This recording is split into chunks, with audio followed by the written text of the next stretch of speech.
अस्सलाम वालेकुम। सब्सक्राइब कीजिए उर्दू टीवी को अपने मोबाइल पर देखने के लिए रेड कलर के बटन को प्रेस कीजिए और घंटी भी दबा दीजिए। अल्लाह हाफिज़।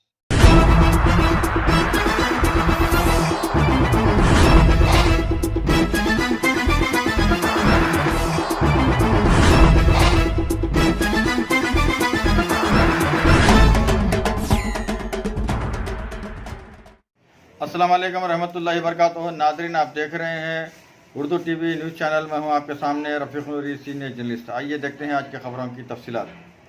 रियासती हुकूमत की जानिब से मिस्टर दामोदर राज नरसिम्हा साबिक़ डिप्टी चीफ मिनिस्टर को जो सिक्योरिटी फ्राहम की गई थी वो हटा ली गई, जिसके खिलाफ आज जोगीपेट में कांग्रेस कायदीन की जानिब से ज़बरदस्त एहतजाजी रैली निकाली गई और चीफ मिनिस्टर KCR के खिलाफ नारेबाजी भी की गई। लीजिए एहतजाजी रैली का मंजर आपके सामने।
విషయం మొత్తం దేశమే రాష్ట్రంలో తెలంగాణలో ఇవాళ ప్రాజెక్టుల కాళేశ్వరం కానివ్వండి, మరణసాగర్ కానివ్వండి, అటువంటి దాని మీద కోర్టులకు వెళ్లి ఎన్నో విజయాలు చేపించాడు దామోదర్ గారి మీద కన్నేసి ఇక్కడ 80% ఉడగొడదామన్న ఆలోచనలో దామోదర్ గర్మేలను తొలగించారు.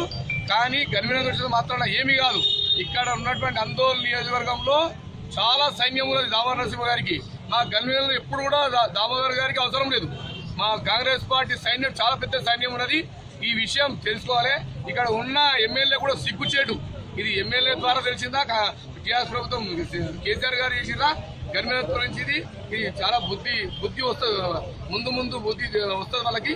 కాబట్టి దామోదర్ అధిక మెజారిటీతో 2019లో ఖచ్చితంగా కాంగ్రెస్ పార్టీ ఖచ్చితంగా రావడం ఖాయం. మా దామోదర్ నరసింహ గారు ఖచ్చితంగా సీఎం కావడం ఖాయం. అప్పుడు టీఆర్ఎస్ ప్రభుత్వం టోటల్ గా మొత్తం పతనం అయిపోతుందని ఈ సందర్భంగా తెలియజేస్తారు.